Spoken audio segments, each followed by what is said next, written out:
อ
ดี๋ยวให้มือเวทกับเกาให้นะครับมีเพื่อยอมให้นั่งหมดอะไรขอเสียงคนอยากได้มือเวทได้ไหมคะนิดหน่อยนิดหน่อยเอาเว้ยใช้เด็กติ๊กเว้ยเอาเว้ยขอเสียงคนอยากได้มือเกาหน่อยได้ไหมคะ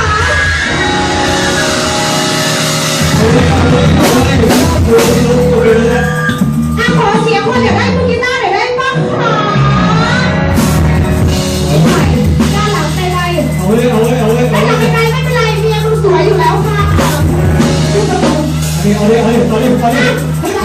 เอาดิใจเย็นๆพี่ขอเสียงคนอยากอมนักร้องหน่อยได้ไหมคะ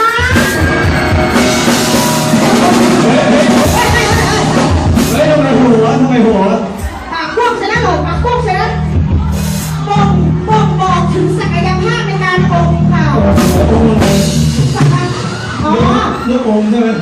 ลืมไปอีกคนนึงโอ้ยนี่มึงมาแล้วเหรอไหนคนตามมึงอ่ะ เสนอหน้าเชียร์แล้วมึงอ่ะเสนอหน้าเชียร์ฉันจะมากูถ่ายไม่ออกไงเนี่ย มาเมื่อกี้เป็นแค่การแสดง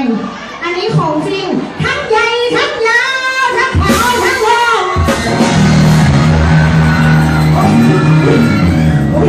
ไม่มีอะไรค่ะมีอยากแนะนำน้องขอเสียงคนอยากอมนักร้องคนนี้ได้ไหมคะชื่ออะไรเลือกคนไหน เพลงมานี่ก่อนมานี่ก่อน นี่ก่อนเลย นี่ก็เริ่มนี่ก็เริ่ม ก็เป็นเลยเนี่ยค่ะ วันนี้มา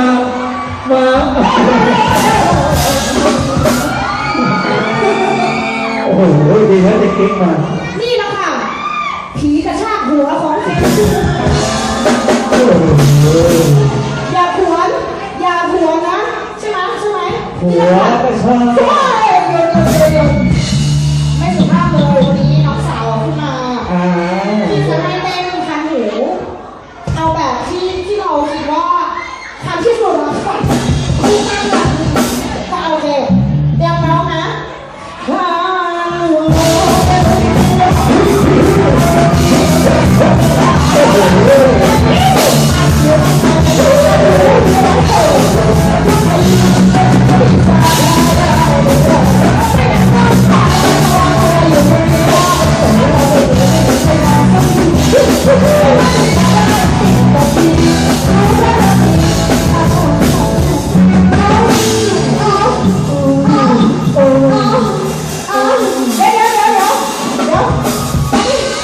อันนี้มึงมีเอ็มหรือเปล่าเนี่ยมึงกินข้าวหรือเปล่าเนี่ยข้าวบ้างไหมสัมภาษณ์ก็ชิมน้อง วันนี้น้องเขาบอกขอปล่อยเต็มที่เลย สัมภาษณ์ก่อน เรียนจบแล้วเรียนจบแล้ว ชื่ออะไรเดี๋ยวแบกเส้นเสียงก่อนนะไอ้นะ เหนื่อย น้องเหนื่อยค่ะน้องเหนื่อย เราถามว่าชื่ออะไรไม่ถามว่าเหนื่อยป่ะ ถามว่าชื่ออะไรชื่อ ชื่ออะไรคะชื่ออะไรคะ ชื่อน้องอะค่ะ เอาที่เพื่อนเรียกอ่ะ ไอเดียค่ะ เอาเพื่อนเรียกอย่างนี้นะ อยากรู้เลยพ่อกับแม่มึงตั้งได้ไงนะ อันนี้เพื่อนเรียกอันนี้เพื่อนเรียก อันนี้อะไรนะ อันนี้ชื่อที่เพื่อนเรียก ชื่อเพื่อนเรียก ชื่อที่ผัวเรียกอ่ะ ผัวเรียกชื่ออะไรเฮียค่ะวันนี้ขอบคุณน้องสาว ขอบคุณด้วยนะครับโอ้โห แต่เพลงที่ยังไม่จบเหลือท่อนหนึ่งอยากให้น้องจัดเต็มทาง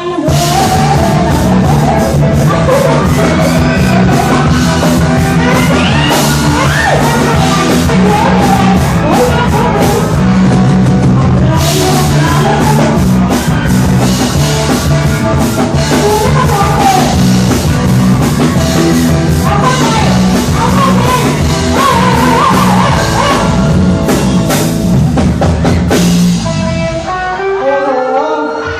เต้นจนวิกติดมือกูมาเลย ขอโทษทีนะได้ตัวไปเอา ได้ฟิลมาเลยค่ะขอบคุณมากเดี๋ยวบอกว่าที่เราสเต็ม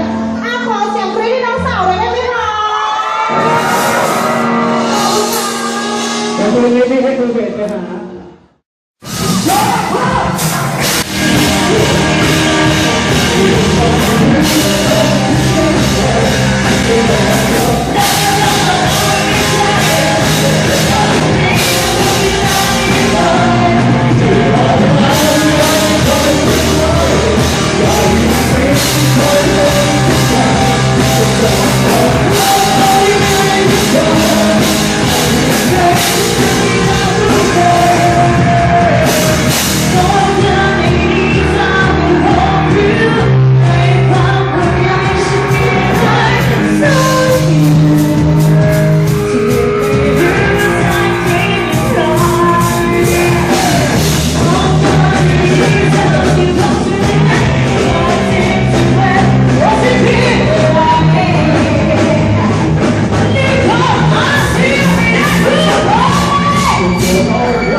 We'll be right